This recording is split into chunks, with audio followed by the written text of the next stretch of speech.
اللہ اور اس کے رسول کی جانب سے بیزاری کا اعلان ہے ان مشرکوں کے بارے میں جن سے تم نے عہد و پیمان کیا تھا۔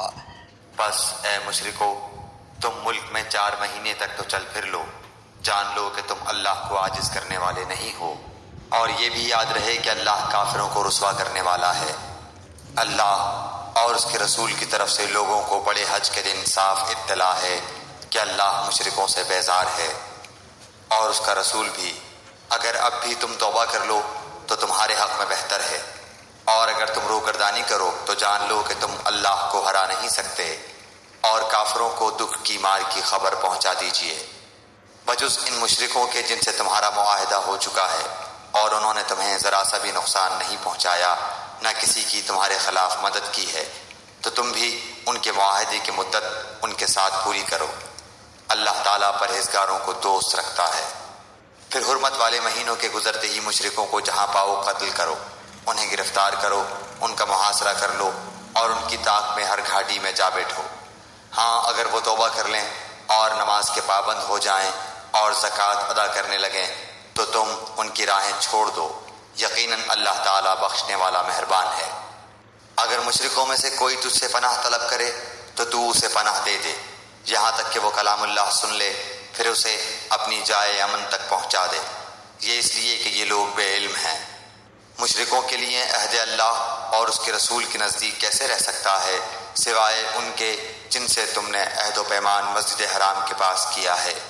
جب تک وہ لوگ تم سے معاہدہ نبھائیں تم بھی ان سے وفاداری کرو، اللہ تعالیٰ متقیوں سے محبت رکھتا ہے۔ ان کے وعدوں کا کیا اعتبار؟ ان کا اگر تم پر غلبہ ہو جائے تو نہ یہ قرابت داری کا خیال کریں نہ عہد و پیمان کا۔ اپنی زبانوں سے تو تمہیں پرچا رہے ہیں لیکن ان کے دل نہیں مانتے، ان میں سے اکثر تو فاسق ہیں۔ انہوں نے اللہ کی آیتوں کو بہت کم قیمت پر بیچ دیا اور اس کی راہ سے روکا، بہت برا ہے جو یہ کر رہے ہیں۔ یہ تو کسی مسلمان کے حق میں کسی رشتہ داری کا یا عہد کا مطلق لحاظ نہیں کرتے، یہ ہیں ہی حد سے گزرنے والے۔ اب بھی اگر یہ توبہ کر لیں اور نماز کے پابند ہو جائیں اور زکوٰۃ دیتے رہیں تو تمہارے دینی بھائی ہیں۔ ہم تو جاننے والوں کے لیے اپنی آیتیں کھول کھول کر بیان کر رہے ہیں۔ اگر یہ لوگ عہد و پیمان کے بعد بھی اپنی قسموں کو توڑ دیں اور تمہارے دین میں طعنہ زنی کریں تو تم بھی ان سرداران کفر سے بھڑ جاؤ، ان کی قسمیں کوئی چیز نہیں، ممکن ہے کہ اس طرح وہ بھی باز آ جائیں۔ تم ان لوگوں کی سرکوبی کے لیے کیوں تیار نہیں ہوتے جنہوں نے اپنی قسموں کو توڑ دیا اور پیغمبر کو جلا وطن کرنے کی فکر میں ہیں، اور خود ہی اول بار انہوں نے تم سے چھیڑ کی ہے؟ کیا تم ان سے ڈرتے ہو؟ اللہ ہی زیادہ مستحق ہے کہ تم اس کا ڈر رکھو، بشرطے کہ تم ایمان والے ہو۔ ان سے تم جنگ کرو، اللہ تعالیٰ انہیں تمہارے ہاتھوں عذاب دے گا، انہیں ذلیل و رسوا کرے گا، تمہیں ان پر مدد دے گا، اور مسلمانوں کے کلیجے ٹھنڈے کرے گا، اور ان کے دل کا غم و غصہ دور کرے گا، اور وہ جس کی طرف چاہتا ہے رحمت سے توجہ فرماتا ہے۔ اللہ جانتا بوجھتا حکمت والا ہے۔ کیا تم یہ سمجھے بیٹھے ہو کہ تم چھوڑ دیے جاؤ گے، حالانکہ اب تک اللہ نے تم میں سے انہیں ممتاز نہیں کیا جو مجاہد ہیں اور جنہوں نے اللہ کے اور اس کے رسول کے اور مومنوں کے سوا کسی کو دلی دوست نہیں بنایا۔ اللہ خوب خبردار ہے جو تم کر رہے ہو۔ لائق نہیں کہ مشرک اللہ تعالیٰ کی مسجدوں کو آباد کریں، دراں حال یہ کہ وہ خود اپنے کفر کے آپ ہی گواہ ہیں۔ ان کے اعمال غارت و اکارت ہیں اور وہ دائمی طور پر جہنمی ہیں۔ اللہ کی مسجدوں کی رونق و آبادی تو ان کے حصے میں ہے جو اللہ پر اور قیامت کے دن پر ایمان رکھتے ہوں، نمازوں کے پابند ہوں، زکوٰۃ دیتے ہوں، اللہ کے سوا کسی سے نہ ڈرتے ہوں۔ توقع ہے کہ یہی لوگ یقیناً ہدایت یافتہ ہیں۔ کیا تم نے حاجیوں کو پانی پلا دینا اور مسجد حرام کی خدمت کرنا اس کے برابر کر دیا ہے جو اللہ پر اور آخرت کے دن پر ایمان لائے اور اللہ کی راہ میں جہاد کیا؟ یہ اللہ کے نزدیک برابر کے نہیں، اور اللہ تعالیٰ ظالموں کو ہدایت نہیں دیتا۔ جو لوگ ایمان لائے، ہجرت کی، اللہ کی راہ میں اپنے مال اور اپنی جان سے جہاد کیا، وہ اللہ کے ہاں بہت بڑے مرتبے والے ہیں، اور یہی لوگ مراد پانے والے ہیں۔ انہیں ان کا رب خوشخبری دیتا ہے اپنی رحمت کی اور رضامندی کی اور جنتوں کی، ان کے لیے وہاں دوامی نعمت ہے، وہاں یہ ہمیشہ رہنے والے ہیں۔ اللہ کے پاس یقیناً بہت بڑے ثواب ہیں۔ اے ایمان والو، اپنے باپوں کو اور اپنے بھائیوں کو دوست نہ بناؤ اگر وہ کفر کو ایمان سے زیادہ عزیز رکھیں۔ تم میں سے جو بھی ان سے محبت رکھے گا وہ پورا گنہگار ظالم ہے۔ آپ کہہ دیجئے کہ اگر تمہارے باپ اور تمہارے لڑکے اور تمہارے بھائی اور تمہاری بیویاں اور تمہارے کنبے قبیلے اور تمہارے کمائے ہوئے مال اور وہ تجارت جس کی کمی سے تم ڈرتے ہو اور وہ حویلیاں جنہیں تم پسند کرتے ہو، اگر یہ تمہیں اللہ سے اور اس کے رسول سے اور اس کی راہ میں جہاد سے بھی زیادہ عزیز ہیں تو تم انتظار کرو کہ اللہ تعالیٰ اپنا عذاب لے آئے۔ اللہ تعالیٰ فاسقوں کو ہدایت نہیں دیتا۔ یقیناً اللہ تعالیٰ نے بہت سے میدانوں میں تمہیں فتح دی ہے، اور حنین کی لڑائی والے دن بھی، جبکہ تمہیں اپنی کثرت پر ناز ہو گیا تھا، لیکن اس نے تمہیں کوئی فائدہ نہ دیا، بلکہ زمین باوجود اپنی کشادگی کے تم پر تنگ ہو گئی، پھر تم پیٹھ پھیر کر مڑ گئے۔ پھر اللہ نے اپنی طرف کی تسکین اپنے نبی پر اور مومنوں پر اتاری، اور اپنے وہ لشکر بھیجے جنہیں تم دیکھ نہیں رہے تھے، اور کافروں کو پوری سزا دی۔ ان کفار کا یہی بدلہ تھا۔ پھر اس کے بعد بھی جس پر چاہے اللہ تعالیٰ اپنی رحمت کی توجہ فرمائے گا۔ اللہ ہی بخشش اور مہربانی کرنے والا ہے۔ اے ایمان والو، بے شک مشرک بالکل ہی ناپاک ہیں، وہ اس سال کے بعد مسجد حرام کے پاس بھی نہ پھٹکنے پائیں۔ اگر تمہیں مفلسی کا خوف ہے تو اللہ تمہیں دولت مند کر دے گا اپنے فضل سے اگر چاہے۔ اللہ علم و حکمت والا ہے۔ ان لوگوں سے لڑو جو اللہ پر اور قیامت کے دن پر ایمان نہیں لاتے، جو اللہ اور اس کے رسول کی حرام کردہ شے کو حرام نہیں جانتے، نہ دین حق کو قبول کرتے ہیں، ان لوگوں میں سے جنہیں کتاب دی گئی ہے، یہاں تک کہ وہ ذلیل و خوار ہو کر اپنے ہاتھ سے جزیہ ادا کریں۔ یہود کہتے ہیں عزیر اللہ کا بیٹا ہے، اور نصرانی کہتے ہیں مسیح اللہ کا بیٹا ہے۔ یہ قول صرف ان کے منہ کی بات ہے، اگلے منکروں کی بات کی یہ بھی نقل کرنے لگے۔ اللہ انہیں غارت کرے وہ کیسے پلٹائے جاتے ہیں۔ ان لوگوں نے اللہ کو چھوڑ کر اپنے عالموں اور درویشوں کو رب بنایا ہے، اور مریم کے بیٹے مسیح کو، حالانکہ انہیں صرف ایک اکیلے اللہ ہی کی عبادت کا حکم دیا گیا تھا، جس کے سوا کوئی معبود نہیں، وہ پاک ہے ان کے شریک مقرر کرنے سے۔ وہ چاہتے ہیں کہ اللہ کے نور کو اپنے منہ سے بجھا دیں، اور اللہ تعالیٰ انکاری ہے مگر اسی بات کا کہ اپنا نور پورا کرے، گو کافر ناخوش رہیں۔ اسی نے اپنے رسول کو ہدایت اور سچے دین کے ساتھ بھیجا ہے کہ اسے اور تمام مذہبوں پر غالب کر دے، اگرچہ مشرک برا مانے۔ اے ایمان والو، اکثر علماء اور عابد لوگوں کا مال ناحق کھا جاتے ہیں اور اللہ کی راہ سے روک دیتے ہیں، اور جو لوگ سونے چاندی کا خزانہ رکھتے ہیں اور اللہ کی راہ میں خرچ نہیں کرتے، انہیں دردناک عذاب کی خبر پہنچا دیجیے۔ جس دن اس خزانے کو آتش دوزخ میں تپایا جائے گا، پھر اس دن ان کی پیشانیاں اور پہلو اور پیٹھیں داغی جائیں گی۔ ان سے کہا جائے گا یہ ہے جسے تم نے اپنے لیے خزانہ بنا رکھا تھا، پس اپنے خزانوں کا مزہ چکھو۔ مہینوں کی گنتی اللہ کے نزدیک کتاب اللہ میں 12 کی ہے، اسی دن سے جب سے آسمان و زمین کو اس نے پیدا کیا ہے۔ ان میں سے 4 حرمت و ادب کے ہیں، یہی درست دین ہے۔ تم ان مہینوں میں اپنی جانوں پر ظلم نہ کرو، اور تم تمام مشرکوں سے جہاد کرو جیسے کہ وہ تم سب سے لڑتے ہیں، اور جان رکھو کہ اللہ تعالیٰ متقیوں کے ساتھ ہے۔ مہینوں کا آگے پیچھے کر دینا کفر کی زیادتی ہے، اس سے وہ لوگ گمراہی میں ڈالے جاتے ہیں جو کافر ہیں۔ 1 سال تو اسے حلال کر لیتے ہیں اور 1 سال اسی کو حرمت والا کر لیتے ہیں، کہ اللہ نے جو حرمت رکھی ہے اس کے شمار میں تو موافقت کر لیں، پھر اسے حلال بنا لیں جسے اللہ نے حرام کیا ہے۔ انہیں ان کے برے کام بھلے دکھائی دیے گئے ہیں، اور قوم کفار کی اللہ رہنمائی نہیں فرماتا۔ اے ایمان والو، تمہیں کیا ہو گیا ہے کہ جب تم سے کہا جاتا ہے کہ چلو اللہ کے راستے میں کوچ کرو تو تم زمین سے لگے جاتے ہو؟ کیا تم آخرت کے عوض دنیا کی زندگانی پر ہی ریجھ گئے ہو؟ سنو، دنیا کی زندگی تو آخرت کے مقابلے میں کچھ یوں ہی سی ہے۔ اگر تم نے کوچ نہ کیا تو تمہیں اللہ تعالیٰ دردناک سزا دے گا، اور تمہارے سوا اور لوگوں کو بدل لائے گا۔ تم اللہ تعالیٰ کو کوئی نقصان نہیں پہنچا سکتے، اور اللہ ہر چیز پر قادر ہے۔ اگر تم ان نبی صلی اللہ علیہ وآلہ وسلم کی مدد نہ کرو تو اللہ ہی نے ان کی مدد کی اس وقت جبکہ انہیں کافروں نے دیش سے نکال دیا تھا، 2 میں سے دوسرا جبکہ وہ دونوں غار میں تھے، جب یہ اپنے ساتھی سے کہہ رہے تھے کہ غم نہ کر، اللہ ہمارے ساتھ ہے۔ پس جناب باری نے اپنی طرف سے تسکین اس پر نازل فرما کر ان لشکروں سے اس کی مدد کی جنہیں تم نے دیکھا ہی نہیں۔ اس نے کافروں کی بات پست کر دی، اور بلند و عزیز تو اللہ کا کلمہ ہی ہے۔ اللہ غالب ہے، حکمت والا ہے۔ نکل کھڑے ہو جاؤ، ہلکے پھلکے ہو تو بھی اور بھاری بھرکم ہو تو بھی، اور راہ رب میں اپنی مال و جان سے جہاد کرو، یہی تمہارے لیے بہتر ہے اگر تم میں علم ہو۔ اگر جلد وصول ہونے والا مال و اسباب ہوتا اور ہلکا سا سفر ہوتا تو یہ ضرور آپ کے پیچھے ہو لیتے، لیکن ان پر تو دوری اور دراز کی مشکل پڑ گئی۔ اب تو یہ اللہ کی قسمیں کھائیں گے کہ اگر ہم میں قوت و طاقت ہوتی تو ہم یقیناً آپ کے ساتھ نکلتے۔ یہ اپنی جانوں کو خود ہی ہلاکت میں ڈال رہے ہیں۔ ان کے جھوٹا ہونے کا سچا علم اللہ کو ہے۔ اللہ تجھے معاف فرما دے، تو نے انہیں کیوں اجازت دے دی، بغیر اس کے کہ تیرے سامنے سچے لوگ کھل جائیں اور تو جھوٹے لوگوں کو بھی جان لے۔ اللہ پر اور قیامت کے دن پر ایمان و یقین رکھنے والے تو مالی اور جانی جہاد سے رک رہنے کی کبھی بھی تجھ سے اجازت طلب نہیں کریں گے، اور اللہ تعالیٰ پرہیزگاروں کو خوب جانتا ہے۔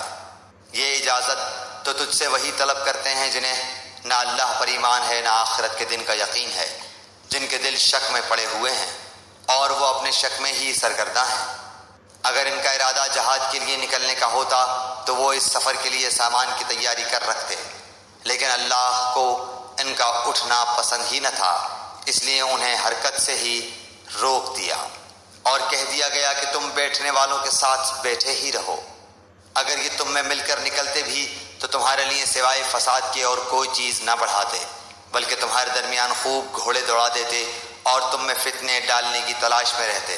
ان کے ماننے والے خود تم میں موجود ہیں، اور اللہ ان ظالموں کو خوب جانتا ہے۔ یہ تو اس سے پہلے بھی فتنے کی تلاش کرتے رہے ہیں اور تیرے لیے کاموں کو الٹ پلٹ کرتے رہے ہیں، یہاں تک کہ حق آ پہنچا اور اللہ کا حکم غالب آ گیا، باوجود کہ وہ ناخوشی میں ہی رہے۔ ان میں سے کوئی تو کہتا ہے مجھے اجازت دیجیے، مجھے فتنے میں نہ ڈالیے، آگاہ رہو وہ تو فتنے میں پڑ چکے ہیں، اور یقیناً دوزخ کافروں کو گھیر لینے والی ہے۔ آپ کو اگر کوئی بھلائی مل جائے تو انہیں برا لگتا ہے، اور کوئی برائی پہنچ جائے تو یہ کہتے ہیں ہم نے تو اپنا معاملہ پہلے سے ہی درست کر لیا تھا، پھر تو بڑے ہی اتراتے ہوئے لوٹتے ہیں۔ آپ کہہ دیجئے کہ ہمیں سوائے اللہ کے ہمارے حق میں لکھے ہوئے کہ کوئی چیز پہنچ ہی نہیں سکتی، وہ ہمارا کارساز اور مولا ہے۔ مومنوں کو تو اللہ کی ذات پاک پر ہی بھروسہ کرنا چاہیے۔ کہہ دیجئے کہ تم ہمارے بارے میں جس چیز کا انتظار کر رہے ہو وہ دو بھلائیوں میں سے ایک ہے، اور ہم تمہارے حق میں اس کا انتظار کرتے ہیں کہ یا تو اللہ تعالیٰ اپنے پاس سے کوئی سزا تمہیں دے یا ہمارے ہاتھوں سے۔ پس ایک طرف تم منتظر رہو، دوسری جانب تمہارے ساتھ ہم بھی منتظر ہیں۔ کہہ دیجئے کہ تم خوشی یا ناخوشی کسی طرح بھی خرچ کرو، قبول تو ہرگز نہ کیا جائے گا، یقیناً تم فاسق لوگ ہو۔ کوئی سبب ان کے خرچ کی قبولیت کے نہ ہونے کا اس کے سوا نہیں کہ یہ اللہ اور اس کے رسول کے منکر ہیں، اور بڑی کاہلی سے ہی نماز کو آتے ہیں اور برے دل سے ہی خرچ کرتے ہیں۔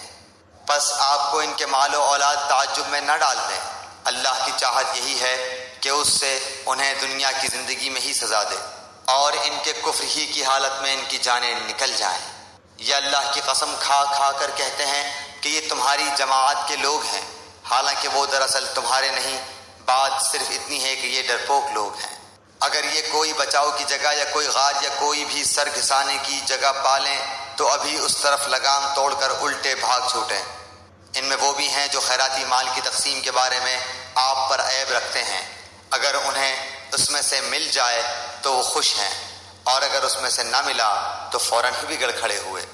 اگر یہ لوگ اللہ اور رسول کے دیے ہوئے پر خوش رہتے اور کہہ دیتے کہ اللہ ہمیں کافی ہے، اللہ ہمیں اپنے فضل سے دے گا اور اس کا رسول بھی، ہم تو اللہ کی ذات سے ہی توقع رکھنے والے ہیں۔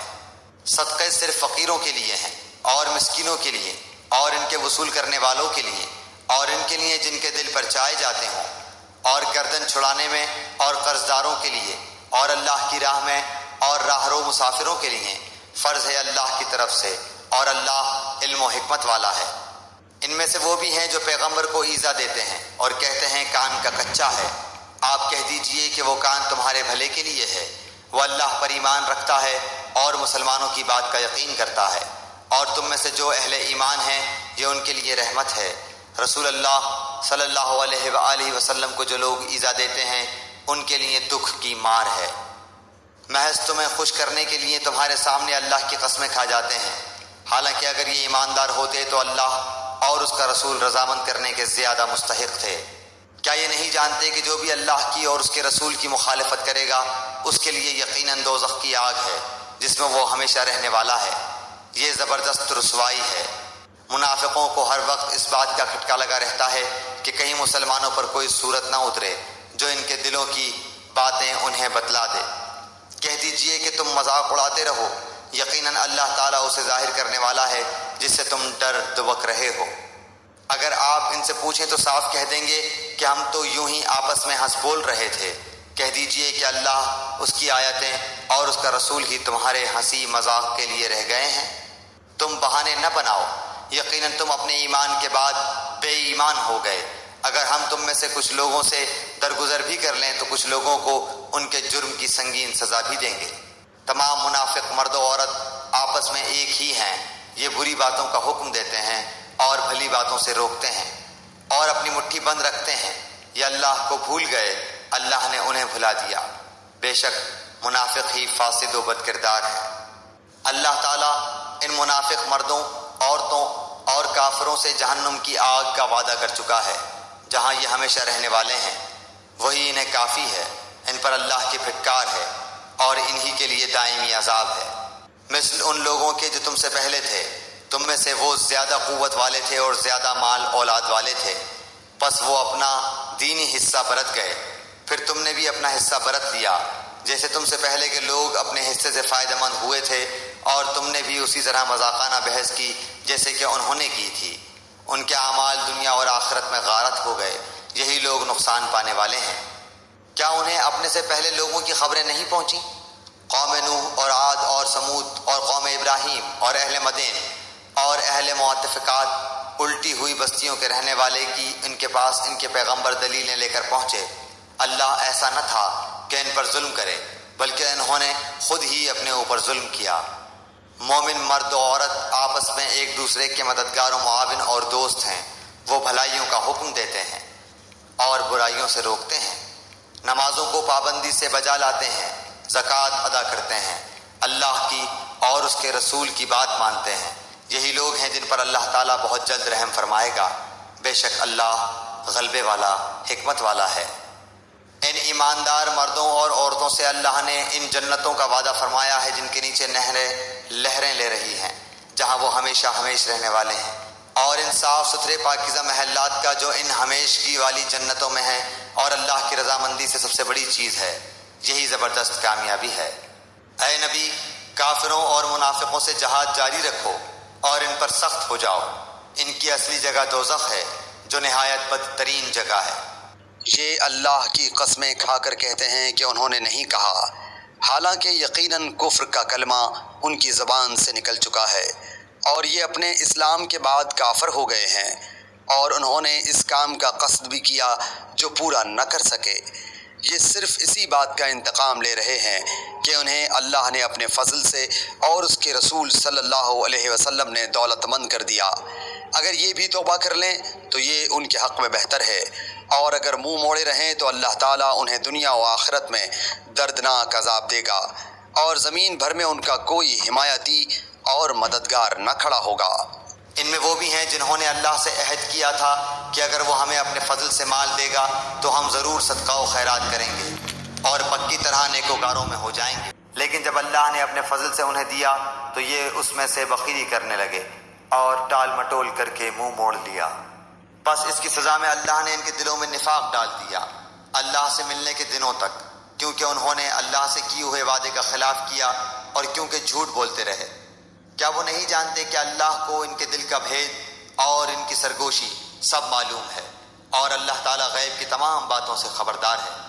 جو لوگ ان مسلمانوں پر طعنہ زنی کرتے ہیں، جو دل کھول کر خیرات کرتے ہیں، اور ان لوگوں پر جنہیں سوائے اپنی محنت مزدوری کیے اور کچھ میسر ہی نہیں، بس یہ ان کا مذاق اڑاتے ہیں، اللہ بھی ان سے تمسخر کرتا ہے۔ انہی کے لیے دردناک عذاب ہے۔ ان کے لیے تو استغفار کر یا نہ کر، اگر تو 70 مرتبہ بھی ان کے لیے استغفار کرے تو بھی اللہ انہیں ہرگز نہ بخشے گا۔ یہ اس لیے کہ انہوں نے اللہ سے اور اس کے رسول سے کفر کیا ہے۔ ایسے فاسق لوگوں کو رب کریم ہدایت نہیں دیتا۔ پیچھے رہ جانے والے لوگ رسول اللہ صلی اللہ علیہ وآلہ وسلم کے جانے کے بعد اپنے بیٹھے رہنے پر خوش ہیں۔ انہوں نے اللہ کی راہ میں اپنے مال اور اپنی جانوں سے جہاد کرنا ناپسند رکھا، اور انہوں نے کہہ دیا کہ اس گرمی میں مت نکلو۔ کہہ دیجئے کہ دوزخ کی آگ بہت ہی سخت گرم ہے، کاش کہ وہ سمجھتے ہوتے۔ پس انہیں چاہیے کہ بہت کم ہنسیں اور بہت زیادہ روئیں بدلے میں اس کے جو یہ کرتے تھے۔ پس اگر اللہ تعالیٰ آپ کو ان کی کسی جماعت کی طرف لوٹا کر واپس لے آئے، پھر یہ آپ سے میدان جنگ میں نکلنے کی اجازت طلب کریں، تو آپ کہہ دیجئے کہ تم میرے ساتھ ہرگز چل نہیں سکتے، اور نہ میرے ساتھ تم دشمنوں سے لڑائی کر سکتے ہو۔ تم نے پہلی مرتبہ ہی بیٹھ رہنے کو پسند کیا تھا، پس تم پیچھے رہ جانے والوں میں سے ہی بیٹھے رہو۔ ان میں سے کوئی مر جائے تو آپ اس کے جنازے کی ہرگز نماز نہ پڑھیں، اور نہ اس کی قبر پر کھڑے ہوں، یہ اللہ اور اس کے رسول کے منکر ہیں، اور مرتے دم تک بدکار بے اطاعت رہے ہیں۔ آپ کو ان کے مال و اولاد کچھ بھی بھلے نہ لگیں۔ اللہ کی چاہت یہی ہے کہ انہیں ان چیزوں سے دنیاوی سزا دے، اور یہ اپنی جانیں نکلنے تک کافر ہی رہیں۔ جب کوئی صورت اتاری جاتی ہے کہ اللہ پر ایمان لاؤ اور اس کے رسول کے ساتھ مل کر جہاد کرو، تو ان میں سے دولت مندوں کا ایک طبقہ آپ کے پاس آ کر یہ کہہ کر رخصت لیتا ہے کہ ہم تو بیٹھے رہنے والوں میں ہی چھوڑ دیجئے۔ یہ تو خانہ نشین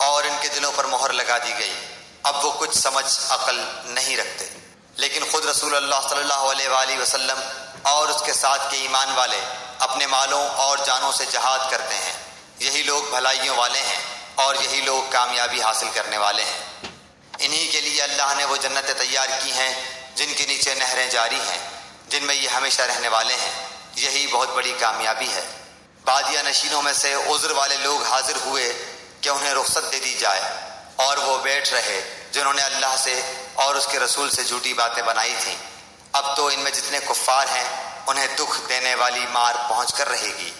ضعیفوں پر اور بیماروں پر اور ان پر جن کے پاس خرچ کرنے کو کچھ بھی نہیں کوئی حرج نہیں، بشرطے کہ وہ اللہ اور اس کے رسول کی خیر خواہی کرتے رہیں۔ ایسے نیک کاروں پر الزام کی کوئی راہ نہیں۔ اللہ تعالیٰ بڑی مغفرت و رحمت والا ہے۔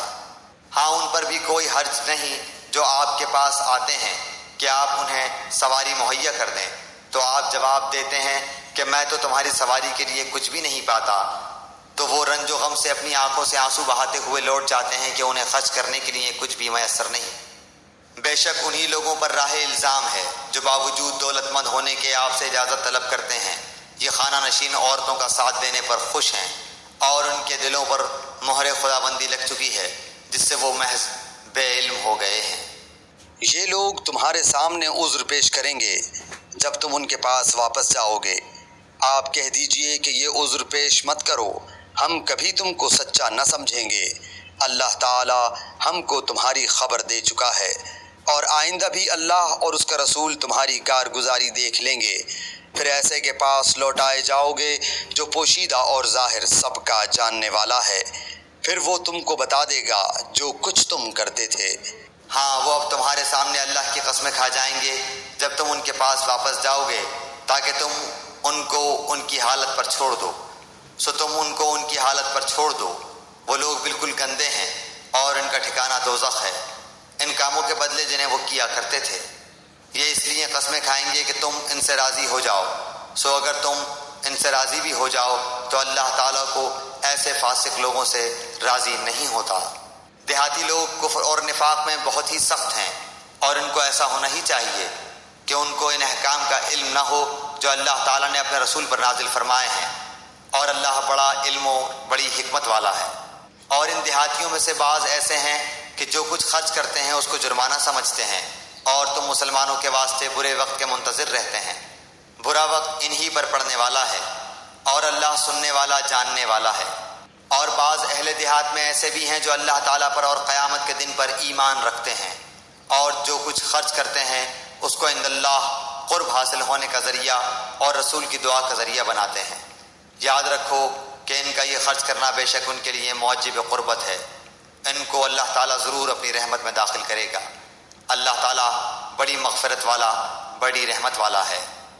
اور جو مہاجرین اور انصار سابق اور مقدم ہیں اور جتنے لوگ اخلاص کے ساتھ ان کے پیرو ہیں، اللہ ان سب سے راضی ہوا اور وہ سب اس سے راضی ہوئے، اور اللہ نے ان کے لیے ایسے باغ مہیا کر رکھے ہیں جن کے نیچے نہریں جاری ہوں گی، جن میں ہمیشہ رہیں گے۔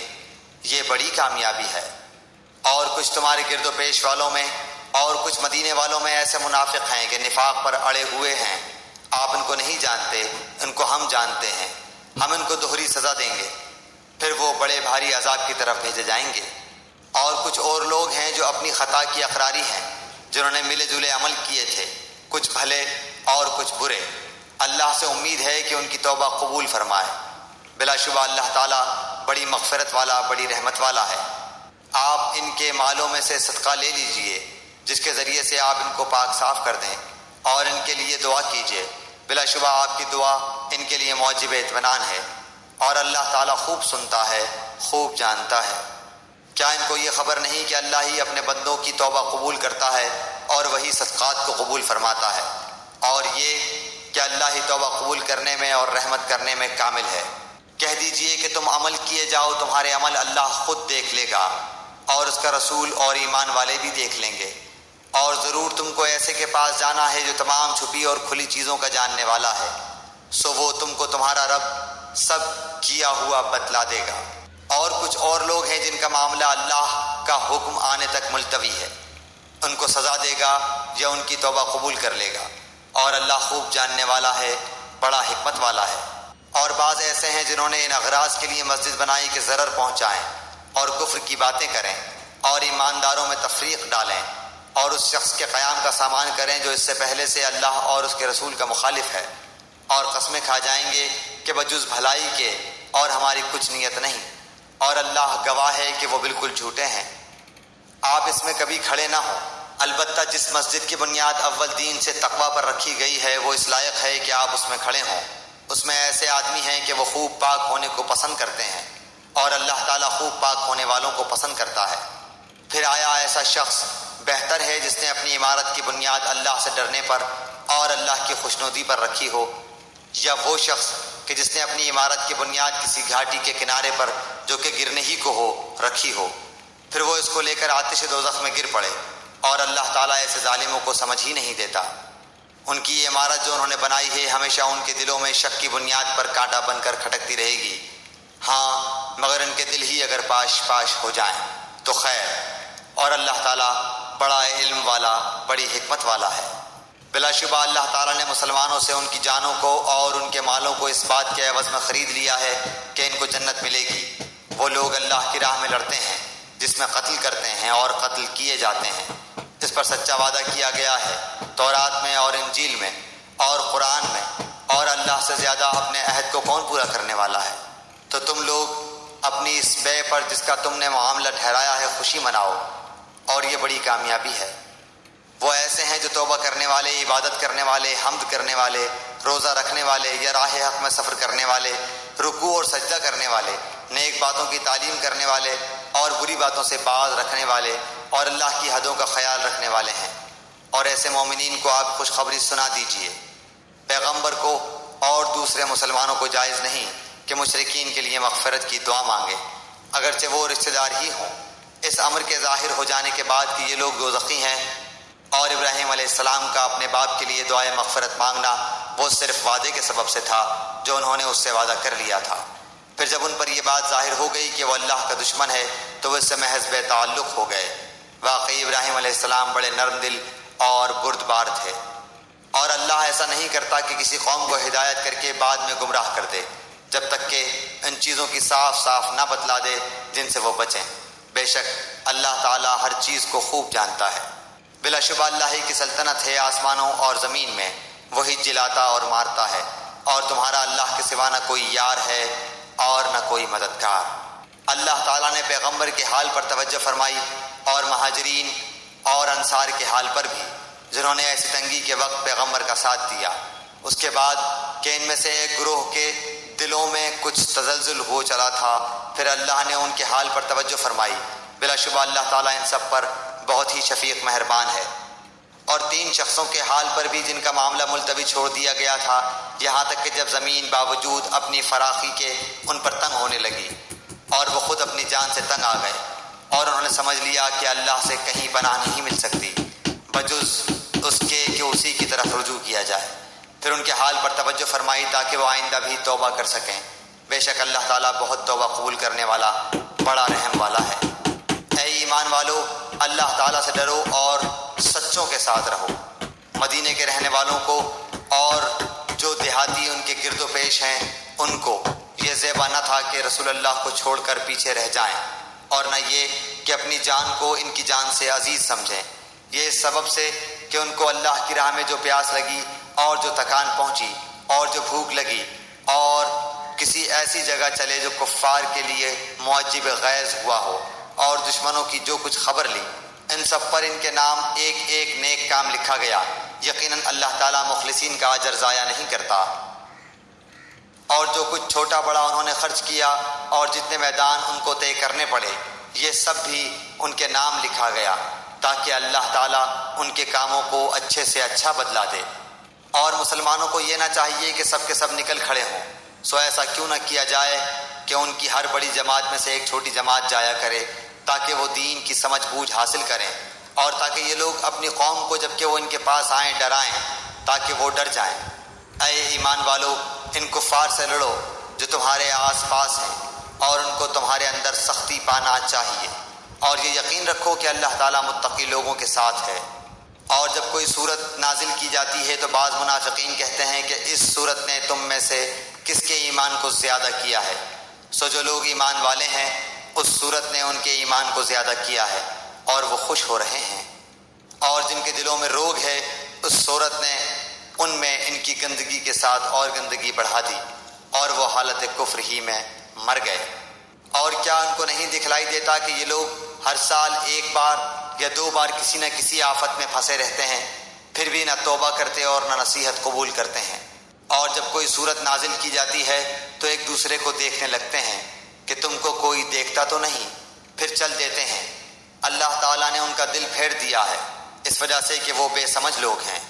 تمہارے پاس ایک ایسے پیغمبر تشریف لائے ہیں جو تمہاری جنس سے ہیں، جن کو تمہاری مدرت کی بات نہایت گراں گزرتی ہے، جو تمہاری منفعت کے بڑے خواہش مند رہتے ہیں، ایمان والوں کے ساتھ بڑے ہی شفیق اور مہربان ہیں۔ پھر اگر روگردانی کریں تو آپ کہہ دیجئے کہ میرے لیے اللہ کافی ہے، اس کے سوا کوئی معبود نہیں، میں نے اسی پر بھروسہ کیا اور وہ بڑے عرش کا مالک ہے۔